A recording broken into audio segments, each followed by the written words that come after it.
I'm Dan Costa, editor-in-chief of PCMag.com, and I am at CES 2018, where I have just had my first ride in an automated vehicle. Bauer here is the one that helped design that vehicle. It's a Lyft event. We partnered with Lyft to do these tours. It was a point-to-point trip from the Las Vegas Convention Center to Caesar's Palace. Aptiv is the company that built the electronics that really made it work. This is the first time we've actually done a point-to-point demo like this at CES. Correct. What changed this year to make it possible? This is our third year showing really the evolution of automated driving. The past couple years, the focus has been around the technology, getting the knowledge out there that the technology is there, it works. You know, last year we did the 6.3 mile event, urban situation. We went through tunnels, we went on some highways to show people, hey, the capability is there. As we regrouped after to date was our most successful CES, starting to look at way the market was going to evolve, the logical first introduction will be in the commercial space. And most likely in point-to-point. So that's not just our view. I'd say that was the collective view of what we're hearing out in the industry today. So the decision was made to, well, why don't you stand up what would be a real-life type of service, and what better than a ride-hailing platform?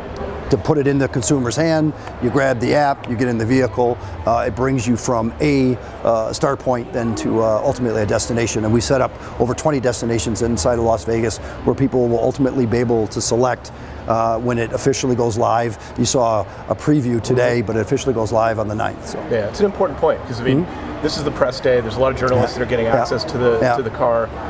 But come Tuesday, when the doors of the floor open, goes live. Anyone with a Lyft app is going to be able to walk over here and call a Lyft, and that Lyft will be, there'll be a safety driver behind the wheel that will get you off the lot. But once you get out on the roads, the car will be driving itself to your destination. Correct. And it's kind of a weird thing. It's strangely boring, because the car just drives, and you can see, the cool thing is you can see the panel of all the LiDARs and what the car is seeing, which I think is really interesting, because you can see not only every other car on the road, not only the street signs, but also pedestrians, and all sorts of different rules. There are a ton of sensors in this car that you can't see from the outside. Do you want to just give a little rundown of what kind of information the car is collecting? Right, so our approach has been basically using camera, LiDAR, and radar.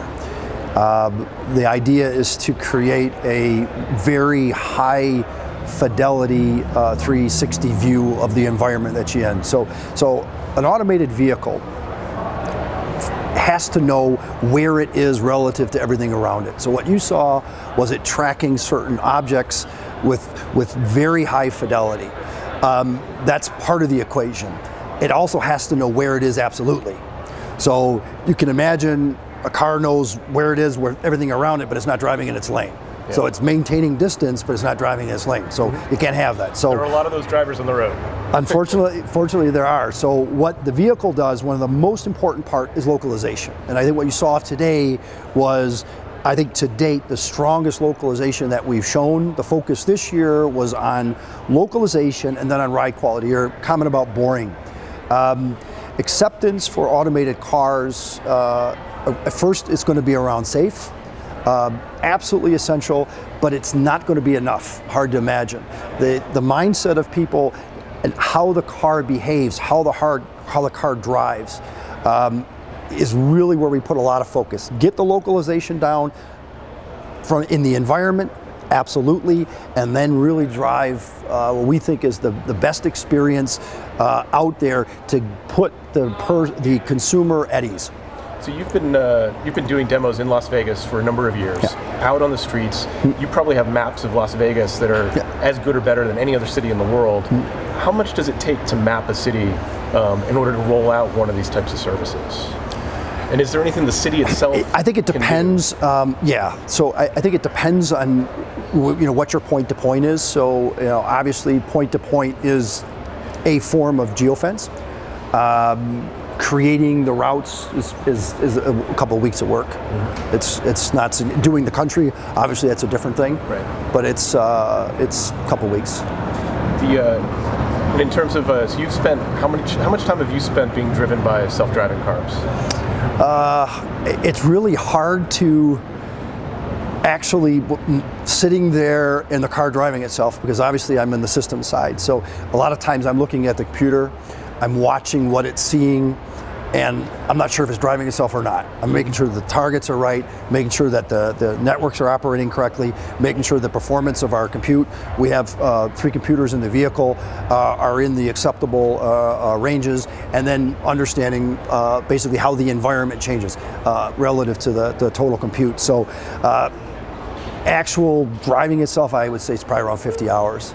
Is there anything in the course of those 50 hours that you found to be very surprising, a certain situation that you hadn't anticipated, or something that really pushed the limits of the car and the sensors and the rules that you're creating for it?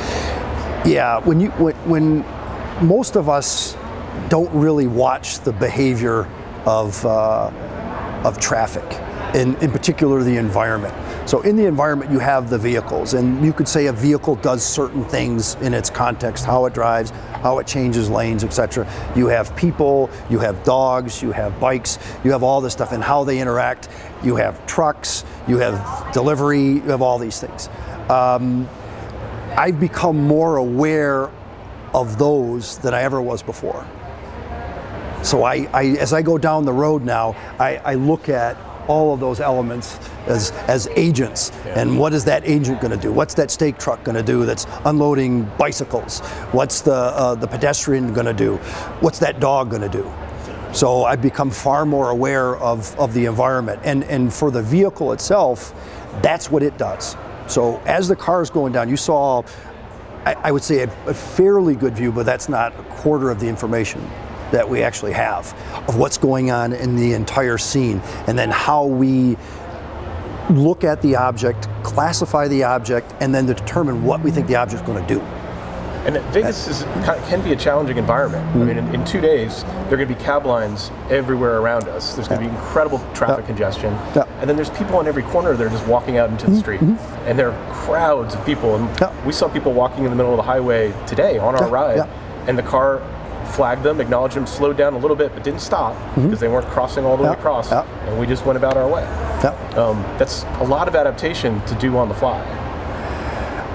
In order to make, again, to your point on Vegas, Vegas is a challenging environment for sure, but I think it illustrates the entire capability. Entering into a casino, for example, fascinating. You have people walking in all directions and everything else. The vehicle has to understand when the light changes. Now we have that capability. We either see the light or we have a dedicated short-range communication. So we know that the light changes, we can go, and then we have to map out our way through it. I was telling my cab driver on the way from the airport last night that I was getting this demo today, and he was quiet for a moment, and then he said, "So when are those cars going to be on the road?" And then he told me, he said, "There's no place in today's economy for someone that isn't educated." And he's worried about losing his job as a taxi driver. When should he start looking for another job? I would look at it a little bit differently. I think we're seeing a lot of jobs, the value of job shifting. Once you put these vehicles out there, if you look at a car today, and there's different numbers out there, but I think they say the utilization rate's around 4%. If you start to look at a car as an asset, one view of it, and you up the utilization rate, there's a whole bunch of other work that has to be done on maintaining that thing as an asset. So I would venture to say this type of transportation is actually going to create jobs. It's different. So you're looking at maybe a driver, okay, automated driving, self-driving vehicles, take a driver out, but then you have all these jobs, very good jobs, that are actually maintaining these fleets of vehicles, maintaining infrastructure.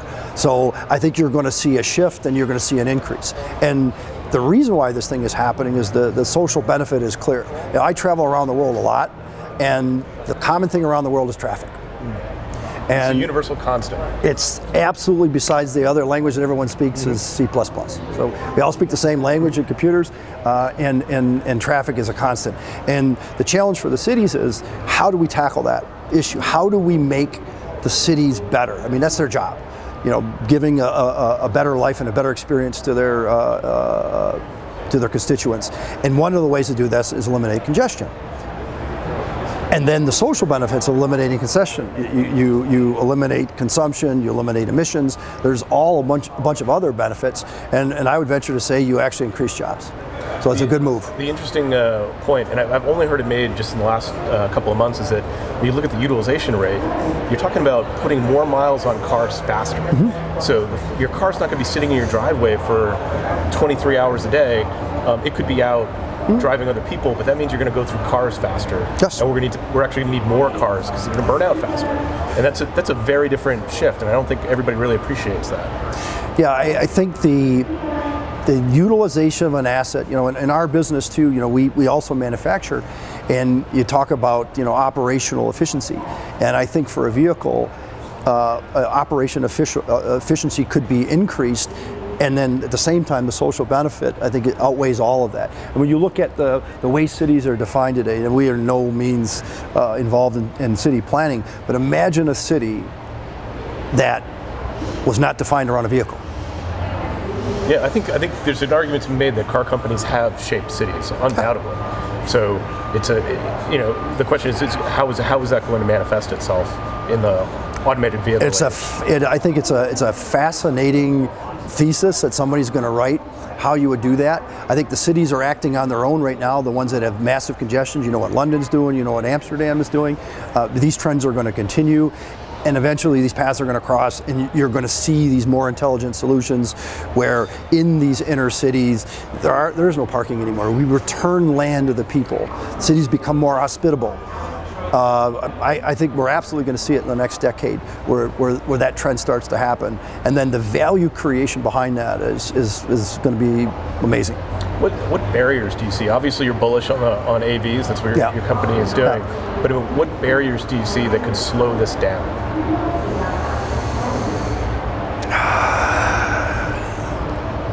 Or is it inevitable and it's coming to the theater near you? Yeah, I think it's inevitable. I had a conversation earlier today. If you looked at it 5 years ago, we didn't have the compute power. The social need has always been there. We all know about traffic. We know about utilization. We're enjoying Lyft, as a service because it works. You get a car when you want it, you get out, you don't have the last mile problem of trying to find a parking. So we all know that we want that. And at the same time, advancements in silicon, the reduction in nanometer, the ability to put really supercomputed vehicles like we never thought of before. So we have all these trains leaving the station at the same time, basically converging on this point. We can, the market wants it. The area that I think has the greatest opportunity is infrastructure. So we also are involved here with the infrastructure. The infrastructure, intelligent infrastructure, is going to be a great opportunity. Opportunity for innovative cities like Las Vegas, where that piece of value will accelerate. I think it's going to happen. We talk about three things in our business. It's really skills, scale, and they deliver speed.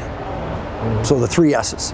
And if you have those 3 S's, then your time to market slows down. And I think one of the key elements of delivering speed is on the infrastructure side. And it'll also make the uptick in actually the usage more broad. Who do you think the winners in this space are going to be? Because it's not a secret anymore. You've got companies like Uber and Lyft that are investing in multiple platforms. You've got Google trying to build its own platform. All the auto manufacturers are trying to get to this space as well. Who wins in this race? Is it the company with the most data? Is it the company with the most scale, the most cars on the road? Who do you think the winners are going to be? I think we're positioned really well, obviously. Anybody that has a deep understanding of I call it the total addressable problem. And there's a lot of value verticals inside the total addressable problem. The cities have a great opportunity. get rid of congestion, bring in some infrastructure, who knows, maybe even monetize some of those elements. Uber, they have customers, Lyft have customers, they can extend a service more broadly, maybe reduce wait times, increase the fidelity of their experience, they win. Companies like us that actually make reference architectures that allow you to take a BMW 5 Series or some form of microtransit to do it. Cloud providers. I think the market, I've heard numbers, and I don't even want to say them here. We're talking trillions. It is it's so big, it's so broad, there's so much space. What you have to do to be successful is you got to focus on what you bring to it. And Aptiv's role in it is, I call it sensor to cloud. We understand sensor to cloud, how to bring it, deploy it, and basically integrate it and industrialize it. And that's going to play a significant part with a bunch of other people. Very cool. Lee Bauer, thanks so much for designing the car that drove me around, and I suspect you'll be designing the cars that will be driving me around for years to come. And hey, you can come see us at the show. I shall. And I'll explain to you the next step. All right, thanks so much. Great. Thank you. Dan Costa here at CES 2018. We'll have more coverage, of course, on PCMag.com. Come back and follow us there. I'll see you in the future.